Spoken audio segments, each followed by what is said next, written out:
Just coming out of Easter, we thought we would stop and talk about 3 values that are central and critical to who we are as a church at the Grove. We're titling this series, What We're Here For. What is the church here for? What is the purpose of the church? Why get out of bed in the morning and come to church? Why do we keep saying, go out and be the church to the world? I want to talk about that for the next 3 Sundays, but in this context, we're going to talk about the 3 values you hear us mention: love God, grow together, serve the world. Why do those statements matter? They're more than just things that we say. So today I want to start with this one, love God. It's one of the things that Jesus talked about maybe the most. So there was an early 20th century theologian and pastor with a CMA. His name is A.W. Tozer, and he has a famous short read titled Knowledge of the Holy. And in Knowledge of the Holy, and maybe you've heard me mention the question that he poses, he asks this: what is the most important thing about you? It really is a question of a lifetime. I don't know if anyone has ever said to you, what is the most important thing about you? And maybe at first you might say, well, my career, or you might say my abilities, or my education, or maybe even something as noble as my family. And those are all good answers. But A.W. Tozer says they're not the right answer or the best answer. Tozer says that the most important thing about you is what your thoughts are when you think about God. What fills your mind and swells your soul when you think about God? And I want to grab onto this morning and ask you the question, do you really love God with all your mind, with all your heart, and with all your soul? It's a question that Jesus poses in Matthew chapter 22. So open your Bibles with me. And before I read from Matthew 22, I want to introduce you to the world that Jesus is walking into. He's walking into a very legalistic Jewish world that is filled with rules and regulations, and no one is talking much about the love of God and for us to love God, but Jesus starts to. There's another early 20th century writer by the name of J.B. Phillips. He also translated the New Testament, was one of the translators of it, early translators.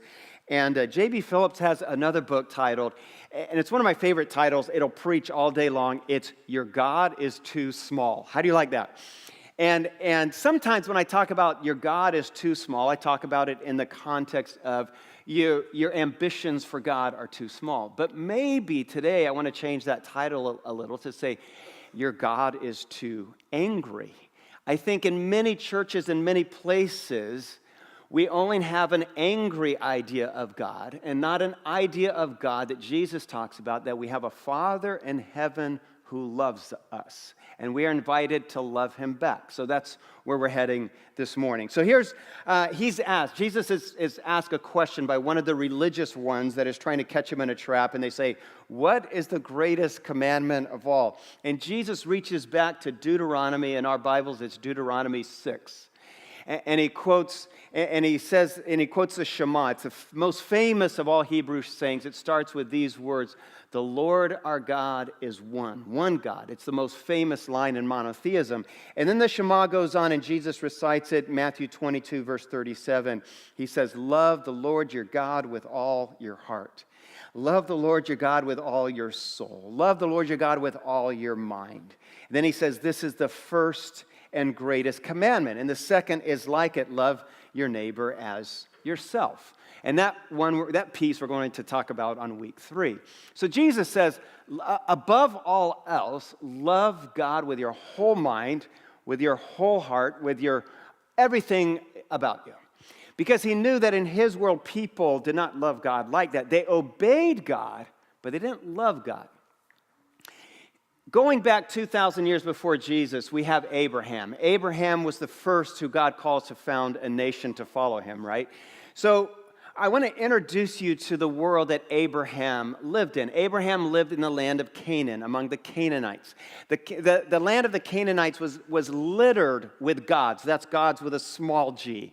And all of the Canaanite gods, the people knew, were angry, and they kept trying to offer sacrifices to them to keep them from killing them, because When you hear, whether you read Wikipedia or history books, the Canaanite gods are all famous for being angry. You had Anet, who was the goddess of war. You had Baal, who was the god of storms. You had Dagon, who was the god of raging seas and tsunamis. You had Lotan, who was the serpent god of evil. You had Moloch, who was the god of fire and would throw it down from heaven. You had Mot, who was the god of death, and he would kill you. And then you had Artemis. Artemis was an interesting god because he had two responsibilities. One, he was the protector of small animals, and then Artemis was also the god of the hunters to help them kill small animals, which I would say you have to pick one of two jobs. You can't both protect them and help hunters kill them. Hey kids, a deer.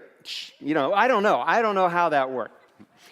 But in Abraham's culture that he grew up in, you had all of these many gods. And the primary concern of the Canaanites was keeping the gods happy. And so they would offer grain sacrifices and sometimes animal sacrifices. And even the Canaanite people, if they really wanted a blessing from their gods with a small g, they would offer a child as a sacrifice.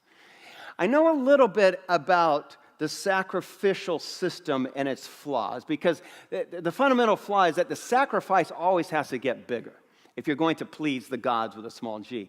I grew up in West Africa. Most of you know this. We moved there when I was small, and I've lived there almost half my life. And I knew from an early age that the Sapo tribal people where I lived, they believed there were spirits everywhere that they needed to keep happy. There were spirits in the cottonwood tree, the big tree that sat in front of every village. There were spirits in the water, in the river. There were spirits in the hills, and they were all angry. And so you had to offer sacrifices to them. When I played soccer, my friends that were on my team would say things like, "We need to go sleep in the graveyard, Palmer, and then we'll win the game." I'm going, to make the spirits happy, I'm like, there's no way. I want to win. I like to be a winner, but I'm not sleeping on a grave in a graveyard to win. But they would rub things on, like take charcoal and rub it on their feet, thinking that there would be juju in that or sumu in that. And if I went into one of my friends' huts in the village and would go there to round up kids for a soccer game, every time I walked into the hut in a village, you would see a plate of food on the floor. And then next to the plate of food would be a small carved man, a juju. And I asked my friends, what in the world is the carved man next to the plate of food for? And they said, well, he's hungry. And if you feed him, then your rice crops will grow big. The problem is the plate of food was not enough for the juju, because if the dry season lasted too long, and the witch doctor would say, well, now you need to sacrifice a chicken. Or if your son was sick with malaria and you wanted him to live, you would go to the witch doctor and say, you have to sacrifice a goat. Or if you wanted to get married and you couldn't find someone for years, then you had to sacrifice a cow. And eventually, among the Sapo people and many of the tribes in West Africa, eventually they would sacrifice a child. In fact, it shocked me when I learned later the big cottonwood trees about 10 or 15 feet in diameter, underneath everyone in the front of every village in Nimba County, they say a child was buried. It was tragic. Sacrificial system didn't work. It just made you neurotic and paranoid. But the sacrifice grew and grew until it became unreasonable. Abraham, when he got to know God, started to break out of that, realized that our God, the one true God, was different. Abraham's father, so they say, was an idol maker. So there is the Bible, the truth about Abraham we know when we read about it. There are also stories, and they may be stories, you can weigh it for how true you think it is, that Jewish rabbis would tell. And the Jewish rabbis would tell stories about Abraham and his father. They said when God called Abraham to leave his father and mother and found a nation, the night before he left, he took an axe because his father had so many idols in the house and he was unhappy about it. He smashed the idols. He broke the stone ones and chopped up the wooden ones and littered the house with broken idols, dozens of them. But he left one standing on a table, and then he leaned the axe up next to this one standing idol. And the next morning, the way the rabbis tell it, the father wakes up and goes, "What happened here? You know, there's dead idols everywhere, and there's one holding the axe." And Abraham says, well, it's pretty obvious what happened. This little guy got angry with the rest of them and just beat him down with the axe. And his father, they say, said, that's impossible. That's impossible. I carved those idols out of wood with my own hands. They're just wood and stone. They're not alive. That's impossible. And then Abraham answers his father and says, then why in the world do you bow down and worship them? And so Abraham goes out and starts to follow God different than the pleasing the gods of the Canaanite gods. And we fast forward a few years, and he and his wife Sarah, after years and years of trying, they finally have a son. You know this, right? Isaac. His name means laughter. But then God says, how much do you really love me, Abraham? Because now I'm going to ask you to sacrifice your son. And Abraham can't believe it, his only son. And he takes the long 3-day walk to the Mount of Moriah, this dark, long walk. He gets to the top of the mountain, builds an altar, puts his son there, and he raises his hand with a knife, and God says, stop. Okay, I'm convinced, stop. And then he says, Abraham, there's a sacrifice behind you in the bushes. And then Abraham says, well, I have a new name for God now. Another name for God. His name is Jehovah-Jireh. Jehovah-Jireh means the God who provides. And this was a revolutionary, radical idea that a God would provide for us. Because in the whole sacrificial Canaanite small g God system, you had to give something to please the gods. The gods didn't give you anything back. But now Abraham says, we have a God who provides. Well, if we fast forward back to Jesus' day, somewhere in between, Abraham had promoted this idea that we have a God who provides and who loves us. And Moses, with the people wandering through the desert, they see God provide day after day, taking care of his children. The people of Israel have always called themselves the sons and daughters, the children of God. But when Jesus comes 2,000 years after Abraham, they're back to a very legalistic system, it seems like, trying to keep God from being mad and angry at them. The religious leaders had created something called the Talmud. The Talmud is a list of hundreds and hundreds of regulations, things you could and could not do, all to please God. And Jesus said, you're weighing down people with this idea of an angry God, and he's not like that. He's a God who loves you like sons and daughters. Just to give you an example of the Talmud, for example, they say, one of the Talmud statements says, you cannot look in a mirror on the Sabbath. Because if you looked in a mirror, you may see a gray hair. And if you see a gray hair, you might be tempted to pull it out. And if you pull it out, then you've done the work of a barber or a hairstylist. Not that hairstylists pull your hair out, but and so they forbid looking in mirrors on Sunday. It just became absurd. And so Jesus says this. You have to go back to Matthew with me and look at what Jesus says in Matthew 7, verse 9. He says, which of you, if your sons ask for bread, would give him a stone? Or if he asks for a fish, would give him a snake? If you then, imperfect as you are, know how to give good gifts to your children, how much more will your Father in heaven give good things to those who ask? So do you see the picture, the new narrative that Jesus is beginning to write? He says, God is not this angry, vindictive judge waiting to punish you, hiding behind a corner to catch you in some kind of act. He's the good, good Father. Now, what I'm not saying, don't misunderstand, I'm not saying that sin does not matter. I'm not saying that. Sin puts a huge barrier between you and God. But what Jesus wanted us to understand most about God is that he is like your Father, and he is your Father in heaven. So Jesus starts to share story after story about a good Father, but that was 2,000 years ago. If you fast forward to the modern church, at least the church I grew up in, and maybe your church I hope was much different. In the modern church, I hear this angry God rhetoric more and more, it seems like, and less about that we have a God who is a good Father. I'll share an example. I was in Chicago last week and having dinner with a friend, and we started talking about our growing up years in church. And he said that when he hit junior high, he had to go to catechism class, and he had to learn the confessions of the faith. And then he said he had to recite them and answer questions. He called it an inquisition in 8th grade in front of almost the whole church. And he said every answer started with this word, fear. He said, fear God. Now it said, and love him, but the first words were fear, fear, fear. He said over and over. And he said, sure, when I was going through the Inquisition, I was shaking, I was so afraid. But that's the God he grew up with. He said, I didn't hear much about the love of God.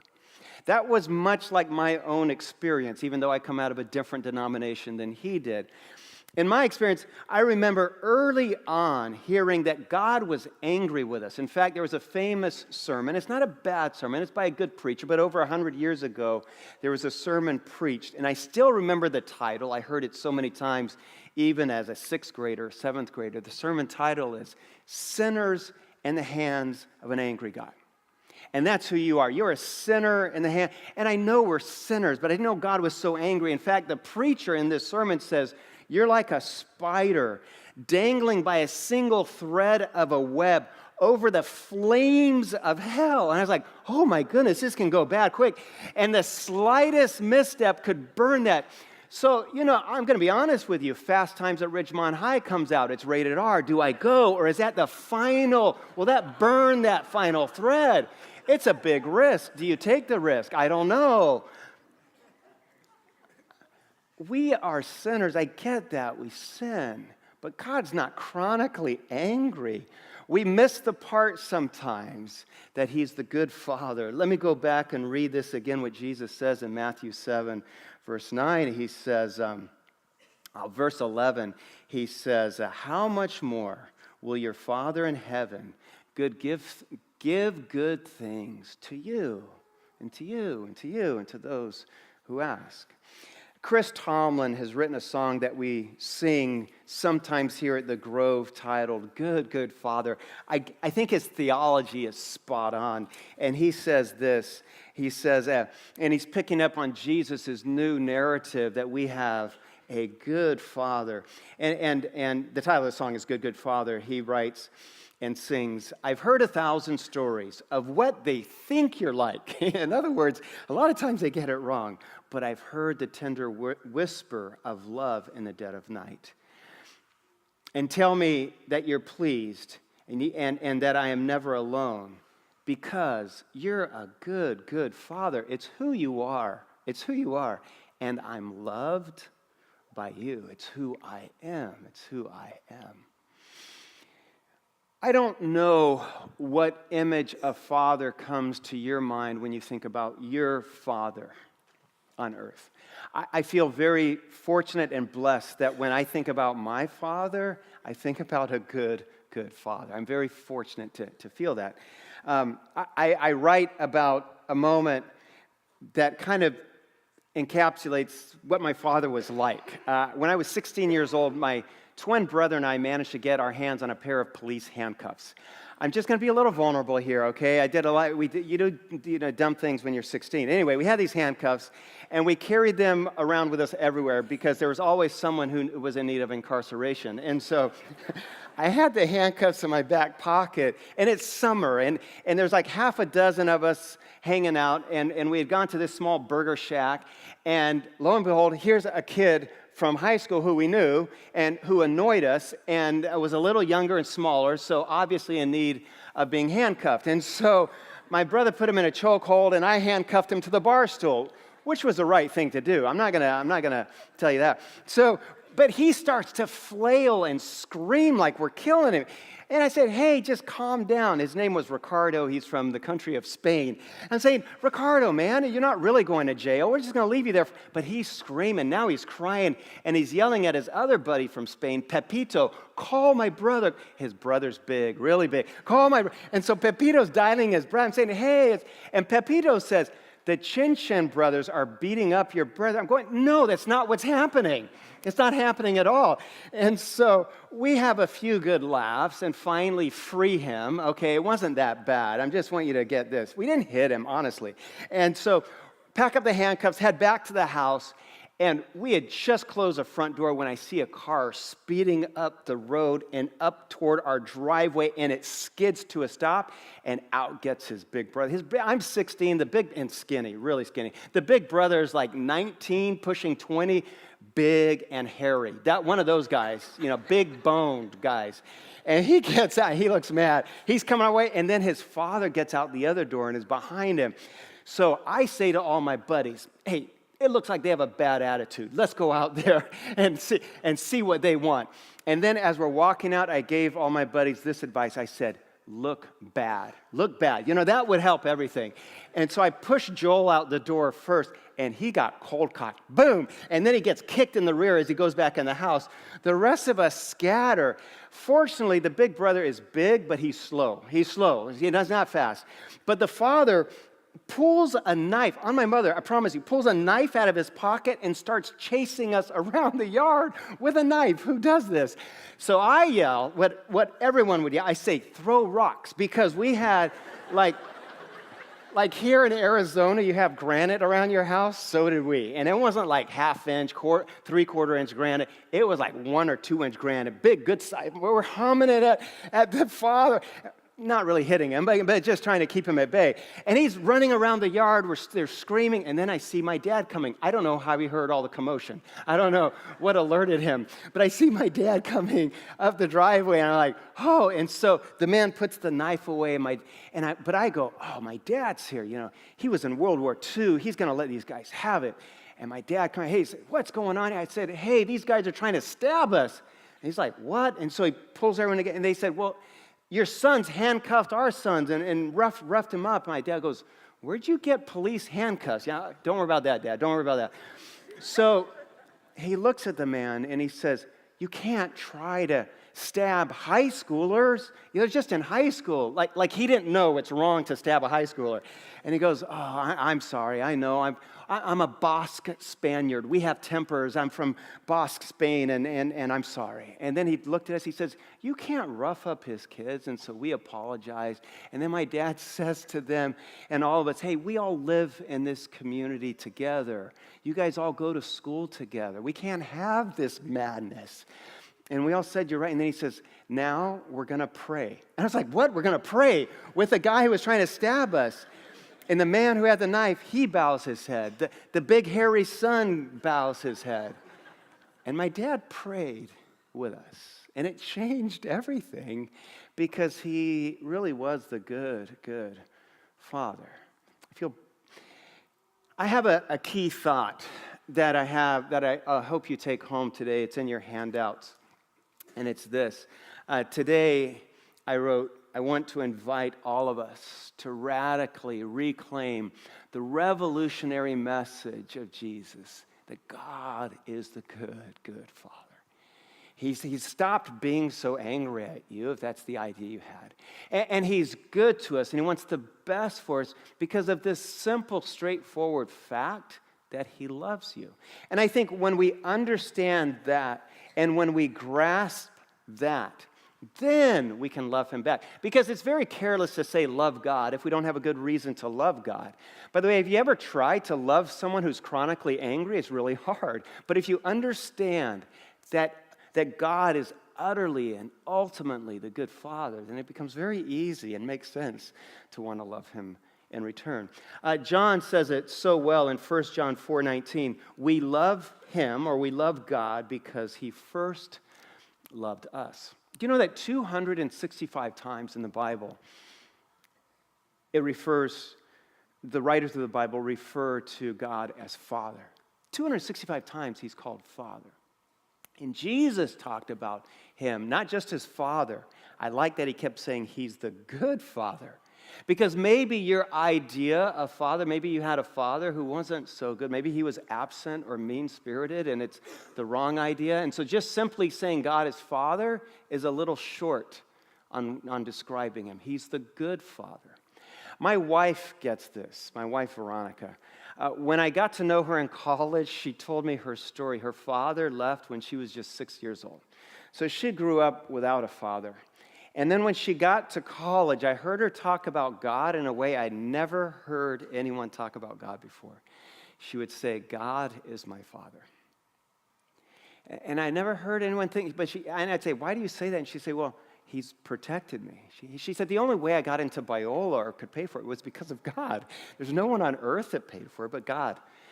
And she says Ronald Reagan had a great program for students at the time, but she says it was God. And I think sometimes we miss and forget that God loves us, but Jesus, like a child and like a son or a daughter, but Jesus kept trying to remind us of this. And He would tell stories about God as Father. You know that. So in Luke chapter 15, for example, he tells 3 stories in a row about how much God prizes you and values you. First, He uses the sheep and shepherd analogy and says, God won't stop looking for you. Then He uses the lost piece of jewelry, which the Hebrew people refer to as segula, and they named their children Segula, which means just their daughters, which means the precious one or the prized one, the treasured one, the golden child. And He says, you're like that. But then His best metaphor, He saves for the last. He says, God is like Father. He's like a very patient Father. And He tells the story, you know it better than I do, about a son who leaves home and takes his inheritance. But the father is not vindictive or angry when this happens. Instead, he scans the horizon. It seems like when you read the story, he scans the horizon every day looking for this son. And here's how Jesus says it. Luke 15, verse 20. While the son was still a long way off, his father saw him. He'd been looking every day. And he ran to his son, and he threw his arms around him and kissed him. And the son said to him, Father, I have sinned against heaven and against you. I'm no longer worthy to be called your son. And I have to pause here because the father just ignores all of this, doesn't even respond. It's a non-issue. Instead, he says to those with him, quick, bring the best robe and put it on him. Put a ring on his finger and sandals on his feet. Bring the fatted calf and kill it. Let's have a feast and celebrate, because this son of mine was dead and he's alive again. He was lost and now he's found. So they began to celebrate. So let me ask you this. Is the Father God, is God the Father, as Jesus talks about him, when the Son comes back, is He angry? Does He say, I'm going to punish you? Does He say, you have a price to pay? I want it all paid back. Is He vindictive? Not at all. Instead, the Father is forgiving and patient and waiting and loving. And best of all, He's good. He's good. There's, I think, a lot of images that fill our mind when we think of the good Father. When I talk about fathers, I think about trying to raise my own sons. I have 4 sons. We tried to have daughters, just had 4 sons. That has to count for something. Anyway, so the first one was 18 months old, and he was sitting in a high chair, and we're having dinner together. And then he must have gotten bored with the dinner or had eaten what tasted good, and now it was just peas that were left on his plate. So this little guy, just 18 months old, sitting in the high chair, he starts throwing the peas. And he hadn't done this before, and he's found a new pastime. And he's laughing, thinking it's the best thing ever, throwing them at us and across the room. And I'm saying, hey, you can't throw your food. And I'm saying this like 5 or 6 times. And he's acting like he can't understand a word. He's 18 months, not that that matters, but he didn't understand. I don't know. He's throwing them. So finally, I think, maybe I need to discipline him. Well, I'd never disciplined him. He was 18 months old, but I'd never disciplined my son. How do you do this? And in my years in America growing up, I spent them in Mississippi, where every football coach, basketball coach, and principal had a paddle in their office. Okay, I'm not kidding you. You didn't want to meet them with a paddle. And so I thought, well, maybe I need to swat his hand. I'd never done that, and that maybe will stop him from throwing the peas. And I thought, I can't. So I raised my hand like this, thinking I would swat his small, chubby paw. And I raised my hand like this, and when I did, he got the biggest grin on his face, and then he stuck his hand up in the air and just waited. He waited for the high five, because the only time he ever saw his father's hand in the air was when he made a basket on the little Tykes hoop, and then I'd give him a high five. And so, of course, I just gave him the high five. Forget about the peas. Peas. There's the peas. Throw them all you want. But it hit me that day, and I tried to live it. Believe me, I've made so many mistakes as a father, but I've tried to live as a father to my sons, understanding that their greatest motivation in life, their greatest motivation to love me back is to love them. Fear, I don't think, is the greatest motivator. I think if you're wondering how to help your high school son or daughter make it through high school, just start loving them more. I think love, and so when I share that story, I think that's what our Father in heaven is like. Once we understand how deep the Father's love is for us, and that's how Jesus says it, then we can so much more easily start to truly and honestly love him back. So as you leave here this morning, I hope that you see above all else, when Jesus talked about God, he talked about your good Father.